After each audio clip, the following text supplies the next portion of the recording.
Sejarah kerap kali terlupakan oleh peradaban, tetapi peradaban tidak pernah ada tanpa sejarah. Hari ini, saya akan mengajak Anda menelusuri jejak sejarah tentang asal mula Brandweer di Banjarmasin. Seperti kita ketahui, bahwa kota Banjarmasin ini adalah surganya bagi para barisan pemadam kebakaran dengan rekor tertinggi se-Asia Tenggara. Seperti apa penelusuran saya hari ini? Ikuti investigasinya.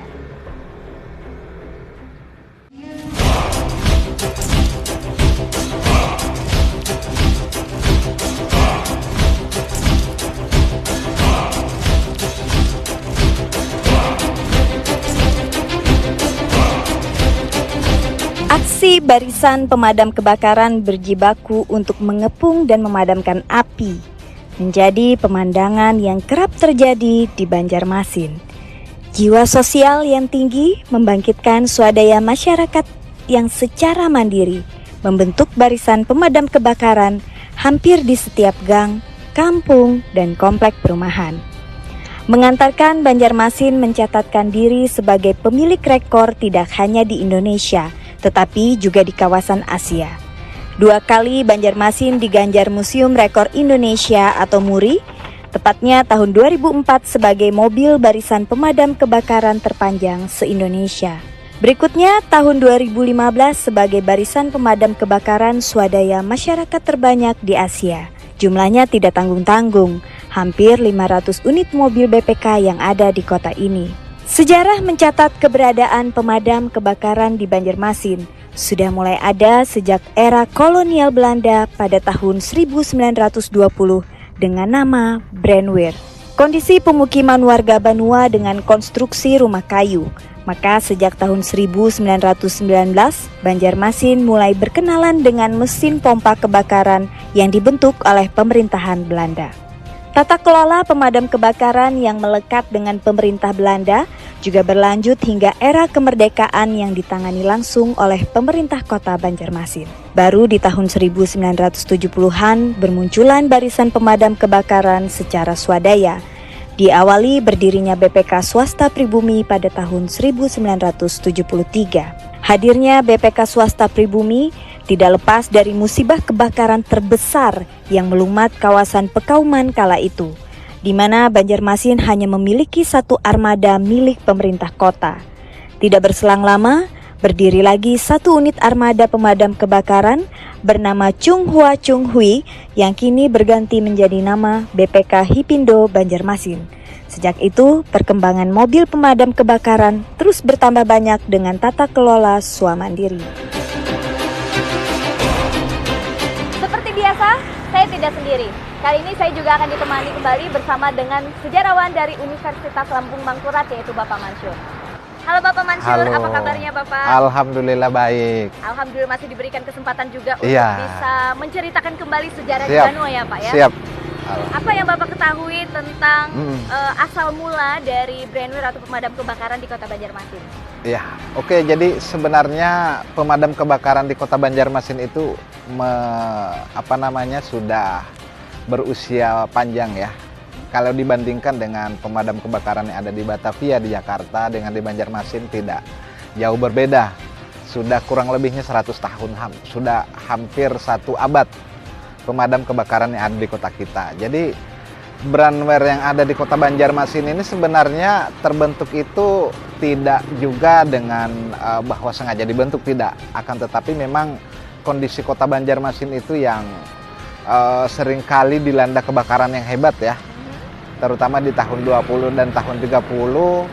Kemudian juga kondisi dari bangunan di kota Banjarmasin itu terutama dari kayu ya, jadi kayu yang sangat rentan terkena kebakaran, sehingga bahaya kebakaran seringkali mengintai dan bahkan terjadi kebakaran besar di tahun 20 sampai ke 130-an. Terutama misalnya kebakaran di Pasar Cudi Mampir, kemudian di pemukiman-pemukiman warga yang pada era itu sangat sering sekali terjadi. Karena itulah pemerintah Hindia Belanda membentuk pemadam kebakaran di tahun 1920. Jadi pemerintah kota Banjarmasin waktu itu yang bernama Hemente, atau kalau dalam dialek Banjar itu bernama Haminta, itu dibentuk 1919. Setahun setelahnya pemerintah Belanda lalu menggagas dibentuknya brandweer atau pemadam kebakaran.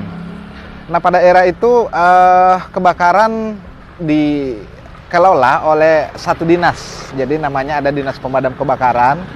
Dan pada 1920 itu juga itu sudah sudah dibentuk satu aturan tentang brandweer atau pemadam kebakaran yang ada di Kota Banjarmasin. Nah, pada era itu juga mungkin kita tidak boleh melupakan, memang Banjarmasin terkenal sebagai kota sungai, kota yang dikelilingi oleh perairan, sungai-sungai yang besar, tapi bahaya kebakaran tidak pernah surut, gitu ya. Setiap tahun ada aja kebakaran besar. Makanya dengan keberadaan brandweer ini paling tidak menjadi solusi dari pemerintah Belanda untuk mengatasi kebakaran besar di kota ini. Nah, kemudian juga pemadam kebakaran itu terbentuk sebenarnya juga karena dibentuknya dinas-dinas lain seiring dengan pemadam kebakaran. Ada dinas yang menangani kebersihan, kemudian ada dinas yang menangani pemakaman, kemudian juga ada dinas menangani tentang kebakaran. Nah, dari sejak itulah pemadam kebakaran itu mulai eksis di Kota Banjarmasin. Lantas bagaimana kelanjutannya setelah di masa pada saat Jepang dan juga masa setelah kemerdekaan? Oke, jadi sebenarnya pemerintah Hindia Belanda eksis hingga tahun 1942, Jepang masuk di tahun 43 dan menduduki Banjarmasin sampai 45. Nah, di tahun 42 setelah masuk ke Jepang itu Dinas Pemadam Kebakaran itu tidak diatur dalam satu badan khusus ya, karena pada era itu Jepang motivasi kemudian aktivitas-aktivitas dari pemerintah di era itu hanya kepada memikirkan tentang perang ya, perang Asia Timur Raya yang kebetulan melanda pada era itu, dan mulai eksis kembali sebenarnya setelah tahun 50-an, 57 sampai 60. Dan pada era itu pemadam kebakaran itu terbentuk dalam berbagai perkumpulan. Ada yang pribumi dan non pribumi waktu itu. Nah, karena nuansa-nuansa etnik masih terlihat, waktu itu ada yang non pri itu tergabung di dalam Hipindo. Kemudian ada yang untuk pribumi tergabung dalam beberapa kelompok. Ada BPK, ada Damkar, ada yang masih tetap memakai nama brandweer dan sebagainya.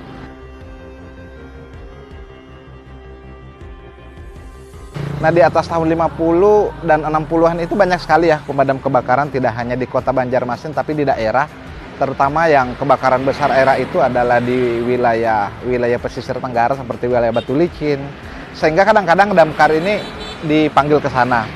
Nah, kemudian satu lagi bahwa pemadam kebakaran yang ada di Kota Banjarmasin waktu itu mulai memiliki cabang di beberapa wilayah di Kalimantan Selatan, dan juga dari cabang itulah yang nanti kemudian membentuk brandweer di daerah. Nah, satu lagi bahwa alat yang dipakai untuk pemadam kebakaran itu memang berubah-ubah sejak masa Belanda sampai sekarang. Mulai dari yang sederhana sampai sekarang yang sudah modern ya.